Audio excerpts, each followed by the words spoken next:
volta aqui com mais esse vídeo no Velho na Torre. E aquele lance, o Velho na Torre traz vídeos às sextas-feiras, às 17h30. Então, sabemos da importância de filmes bons em nossas vidas. Eles têm como intenção inicial entreter e, por que não, esquecer, fazer com que nós esqueçamos um pouco dos problemas que nos rondam e nos fazem mal. Mas, às vezes, um filme tem a obrigação de nos conscientizar e também mostrar que nem tudo são flores, são as mil maravilhas que imaginamos em nossas vidas. Filmes trazem mensagens de força e luta, de amizade, companheirismo, de resistência e dedicação a algo que acreditamos, de crescimento e bravura, de dominação e controle, de luto e legado, entre tantas outras. Mas o mais significativo é a representatividade. Lógico, isso é muito importante, pois durante anos o cinema, em especial o estadunidense, negligenciou e preconceituou personagens pretos, hispânicos, homossexuais, bissexuais, não binário ou que tenham uma identidade sexual ou de gênero que difira do padrão pré-estabelecido pela sociedade dominante. Assim, esses últimos ainda têm uma luta árdua pela frente, mas vem ganhando significativa importância, significativo espaço.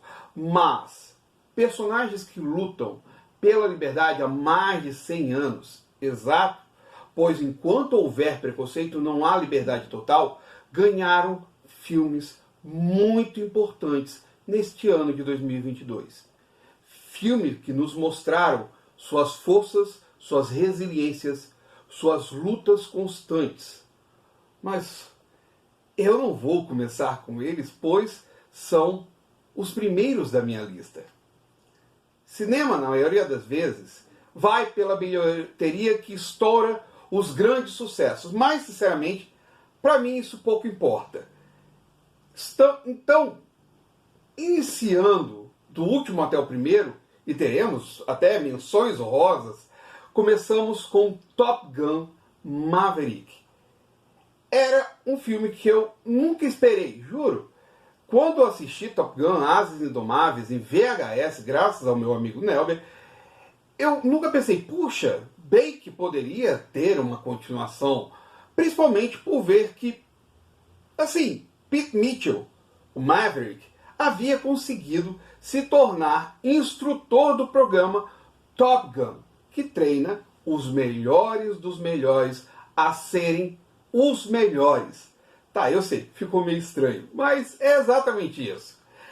Ok, mesmo que eu não esperasse esse filme, ele veio e foi uma grata surpresa, pois mesmo que traga no título o codinome de Peter Mitchell, se dirige ao seu afilhado, Bradley Bradshaw, o Rooster. Rooster é filho de Nick Bradshaw, o Goose, ex-parceiro de Maverick, que terminou perdendo a vida após um acidente com um F-14 Tomcat. Na história deste filme propriamente, Maverick retorna como instrutor do programa Top Gun e precisa treinar seu afilhado e outros novos cadetes do programa. Rooster é impetuoso e atrevido, lembrando até um pouco o antigo Maverick. Diferente do primeiro filme, este segundo Top Gun tem um enredo mais envolvente. Por que eu falo isso? Aquele lance, galera, o primeiro eram homens brancos, em sua maioria, querendo provar que era o pica grossa, só que já esse novo temos um pouco mais do que isso, pois existe toda uma história dramática envolvendo o Maverick e o Rooster, e também Maverick e Penny, personagem nova, interesse romântico dele, vivida pela belíssima Jennifer Connelly. O filme ainda traz uma participação extremamente especial, que é do almirante Tom Kazansky, o Iceman. Agora, em nono lugar, temos Trem Bala com Brad Pitt como um assassino contratado e colocado em um trem por sua chefe, Maria. Mas ele não deveria estar ali. O lance é que a missão era para outro assassino, Carver, mas terminou nas mãos dele, ou seja, ele se deu muito mal nisso. Mas a vida dele, cujo codinome é Joaninha, é cercada de má sorte. A história é bem tarantinesca. Nunca pensei que usaria o sobrenome de Quentin Tarantino assim, mas ele fez escola, com idas e vindas para explicar os acontecimentos que ocorrem no decorrer do filme. Temos uma tentativa de assassinato, um sequestro, um furto de uma maleta, suborno, uma tentativa de vingança, várias mortes a 320 km por hora em um trem-bala do Japão.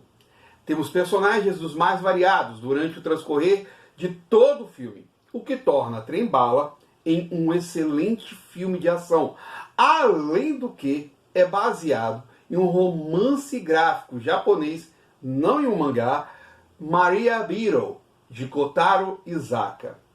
Por que ele está à frente de Maverick? Bem, o enredo é muito mais envolvente e mais interessante do que a segunda parte de Top Gun. Me desculpa, mas é verdade. Em oitavo lugar está Pantera Negra, Wakanda para Sempre. Filme extremamente esperado por todos para ver como a Marvel reagiria ao falecimento prematuro do ator Chadwick Boseman e quem o substituiria no uso do traje do Pantera Negra. Mas, infelizmente, o filme terminou se tornando moroso e lento, bem diferentemente do primeiro. Mas é bom em um ponto, na importância de representatividade.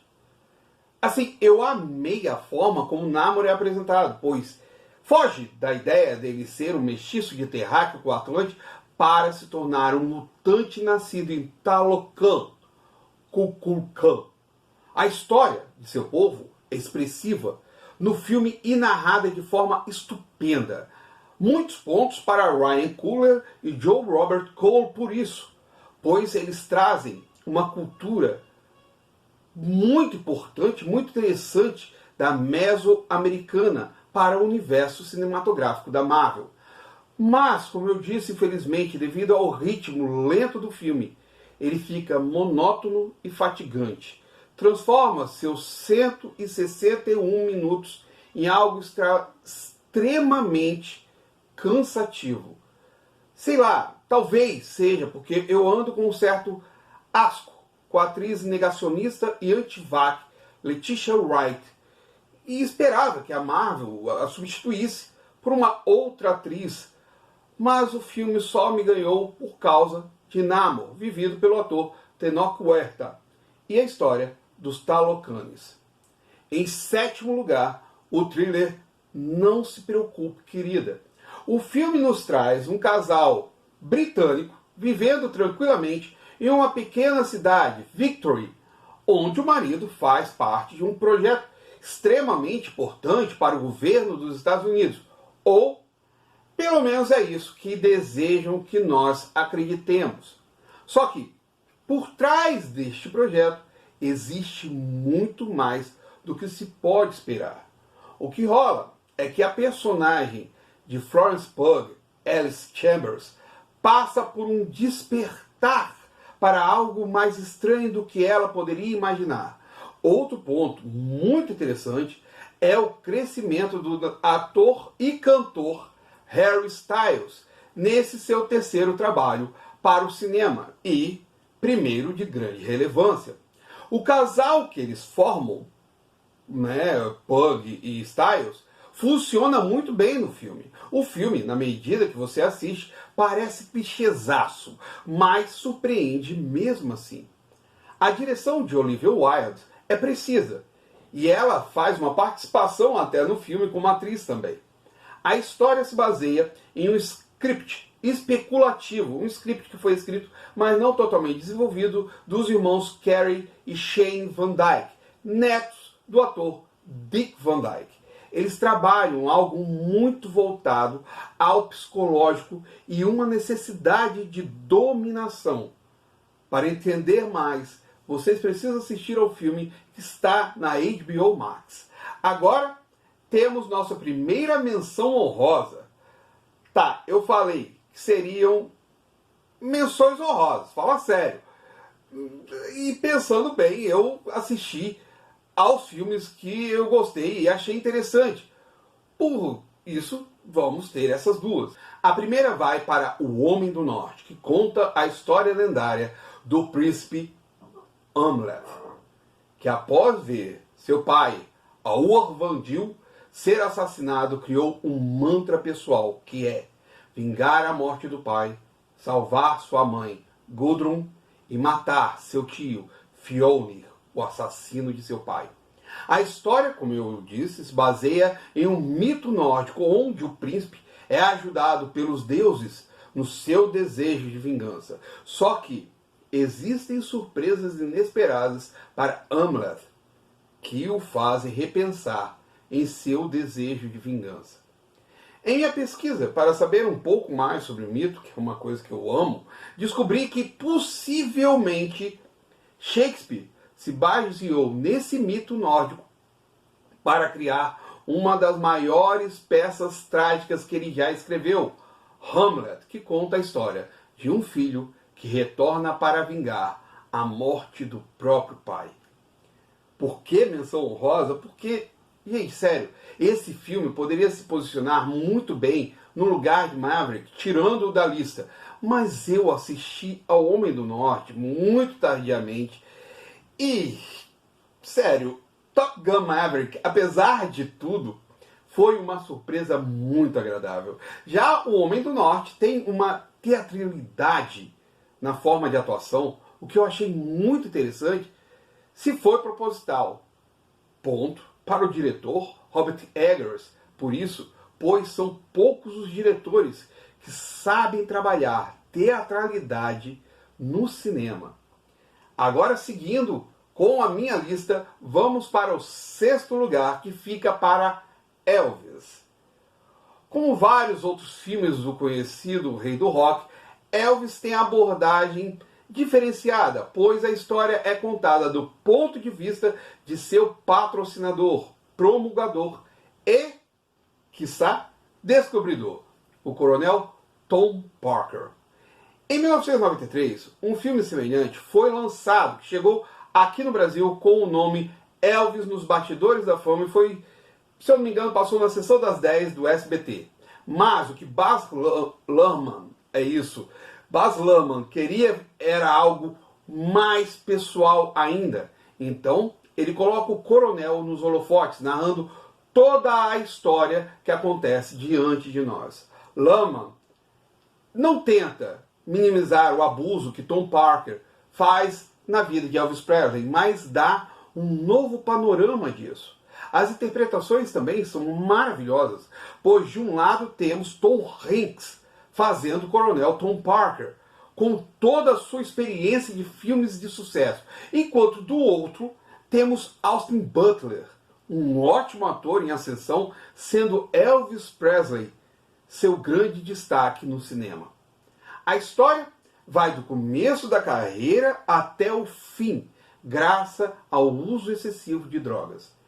Eu fui uma pessoa que cresceu assistindo aos vários filmes que Elvis Presley fez. Não conheço todo o seu repertório musical, mas o que conheço, gosto bastante.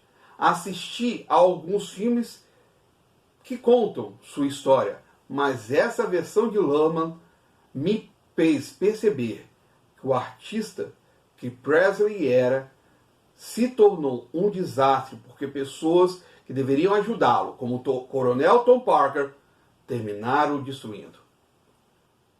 Agora, para mim, a gente chega na parte da lista que começa a melhorar, pois estamos nos 5 melhores filmes de 2022. Começo com o 5º lugar com The Batman. Lógico, ele não poderia deixar de estar aqui. Meu ano nos cinemas começou muito bem com esse filme.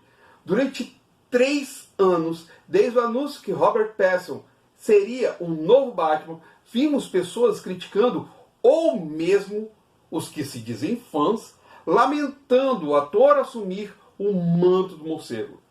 Eu sei que Pattinson fez a fada, ou melhor, desculpa, o vampiro da saga Crepúsculo, mas depois daquilo, ele buscou crescer como ator, fazendo produções mais fora do ranking de grandes filmes, mostrando que ele era mais do que um vampiro que brilha.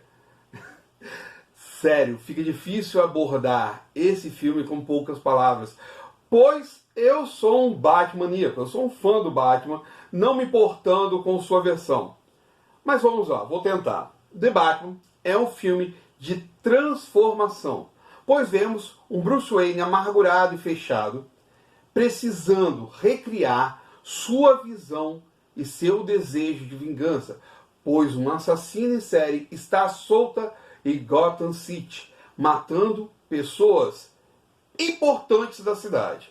O que vemos aqui é o diretor Matt Reeves trazer um Batman não somente soturno, mas investigador. O Batman vai a fundo nessa investigação e descobre que tem muito mais por trás desse assassino em série que é conhecido como o Charada. E para isso, ele precisa contar com a ajuda de Selina Kyle, que também está seguindo seu caminho de investigação, e também no enredo que aborda os assassinatos, política, corrupção, algo que até combina bem com a dinâmica do guerreiro urbano do Batman. Também temos, assim, o que Reeves pensou mais a fundo, que era a psique dos personagens. Pois o Charada tem uma sociopatia latente, achando que todas as mortes que ele causa são totalmente justificáveis. O Pinguim é covarde e calculista, que mede cada passo que dá para conseguir ascender e tomar o lugar do mafioso Carmine Falcone. Desculpe o erro. Batman é uma pessoa amargurada, que tem como bússola orientadora Alfred, enquanto conta com a ajuda e apoio do tenente James Gordon, o único que não quer vê-lo atrás das grades. O filme traz uma mistura de história e de quadrinhos que vai desde O Longo Dia das Bruxas até Batman Ano Zero, com algumas diferenças. Não tinha como ter o Batman fora dessa lista entre os 5 primeiros. Já em quarto lugar temos Irmãos de Honra, onde vemos mais uma das guerras que os Estados Unidos gostariam de esquecer, que é a Guerra da Coreia. Bem, o filme mostra um grupo de pilotos que serve à Marinha estadunidense e, após um extenso período de treinamento na França, eles precisam ir à Coreia, pois se meteram em uma guerra que não era deles e, com isso, os pilotos precisam mostrar toda a sua destreza em voo. O grande lance de Irmãos de Honra é que, entre esses pilotos, temos um piloto preto que precisa constantemente mostrar que está à altura dos outros. É estranho falar isso, estar à altura, como se pessoas pretas precisassem fazer isso. Mas era, infelizmente, e ainda é uma necessidade eles mostrarem que são tão aptos quanto qualquer um. O lance desse filme não está acima, é a necessidade de um herói branco socorrendo o homem preto. Hollywood parece sempre precisar recorrer a esse clichê. Mas é importante notar o quanto o personagem de Jonathan Majors, Jess Brown, combate constantemente essa necessidade do herói branco. Em terceiro lugar, temos Emancipation com Will Smith. Por que ressaltar de cara o nome do ator? Bem, depois do que Will Smith fez no prêmio da Academia, esbofeteando o ator e comediante Chris Rock, que ofendeu sua esposa, Jada Pinkett Smith, Alguns falaram que ele perdeu o rumo. Parece que ignoram o trabalho do ator só por causa de uma situação na qual ele fez somente defender a própria esposa. Sério, que eu fico pensando, quem não faria o mesmo que ele? Bem, voltando ao filme, que tem direção de Antoine Fuqua, se baseia na foto real do escravo Whippet Peter, que fugiu do exército da Confederação e se juntou ao exército da União, defendendo os direitos de liberdade dos pretos durante a Guerra da Secessão. Isso foi a ideia do enredo, mas o filme é muito mais profundo e Fuqua usa um tom acinzentado no filme, mostrando como a situação da vida de Peter era sofrida e extrema. O trabalho de Will Smith está maravilhoso. Mais uma vez, ele mostra todo o sofrimento de Peter, como ele passa por isso, sendo tirado de sua família para sofrer nas mãos dos segregacionistas. Sua fuga de um caçador de escravos impiedoso e o que precisa fazer para rever sua esposa e filhos. Também acompanhamos o sofrimento destes. A esposa de Peter, vivida pela atriz Charmaine Bingwa, vai aos extremos para não ser separada de sua família. É um filme simplesmente impactante, pois busca pela liberdade e mostra de forma sofrível a vida deste povo. Falando de impacto, o segundo lugar é um dos filmes brasileiros mais significativos de 2022, Medida Provisória. O filme parte do princípio que o Brasil, para compensar os anos de escravidão, decide enviar a comunidade preta para a África. Então se cria a Medida Provisória 1888. Com isso, inicia-se uma perseguição à comunidade preta em todo o Brasil, capturando-os e enviando-os para fora do país. Enquanto isso, um advogado e seu primo, vividos pelos atores Alfred Enoch, o nosso caro Dino Thomas da saga Harry Potter, e seu Jorge se refugiam em seu apartamento, de onde não podem ser tirados. Eles são forçados ao limite por pessoas brancas a deixarem o apartamento, mas lutam bravamente. Nesse interim, a esposa do personagem de Enoch, que é vivida pela belíssima e maravilhosa Thaís Araújo, se junta a um grupo de remanescentes em um afrobunker, onde todos tentam sobreviver como nos antigos quilombos. Lázaro Ramos e Flávia Lacerda simplesmente dirigem um roteiro complexo na falta de uma outra palavra mais própria. Se você não fica com raiva das atitudes racistas dos personagens que são vividos pelas atrizes Adriana Esteves e Renata Sorrah, sinceramente, galera, tem algo muito errado com você. Medida Provisória é um filme impactante, com uma realidade perturbadora. Se pensarmos no que o Brasil vivenciou durante 4 anos, as possibilidades disso ocorrer, assim, elas não chegavam a serem tão remotas. Agora, em primeiro lugar, temos Mulher Rei. Eu sei que esse vídeo já está gigantesco, mas todos os filmes mencionados são necessários para serem comentados, principalmente A Mulher Rei. O filme fala do reino de Daomé, aonde o rei Gezo tem uma casta de guerreiras chamadas Agodi, lideradas por Nanisca. Nessa época, a África estava enfrentando o tráfico escravagista, onde escravocratas portugueses compram membros das tribos para vendê-los no Brasil e nos Estados Unidos.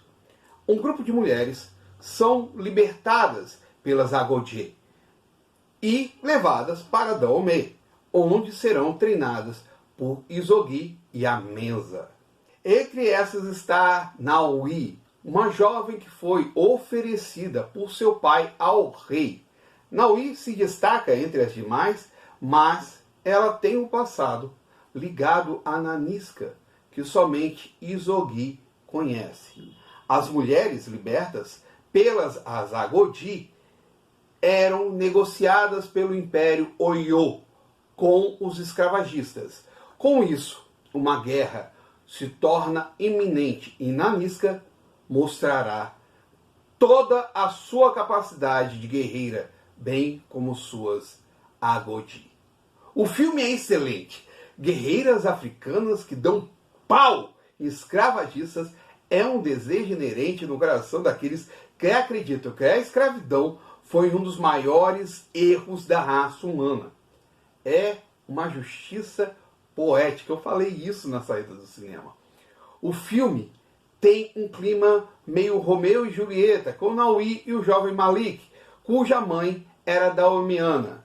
Mas o mais importante é vermos a história de Nanisca e Naui, a turbulência por trás de tudo que ocorre com as duas. Viola Davis, como sempre, está em destaque como Nanisca. Para mim, ela supera muitas atrizes sem fazer força nenhuma. Um grande destaque fica para a jovem atriz So Nbedo, que em seu primeiro trabalho de destaque nos cinemas impressiona muito. E é neste ponto que eu acredito que a substituição de Letitia Wright por Tsuo teria capacidade o suficiente para fazer a Shuri e, quiçá, até melhor.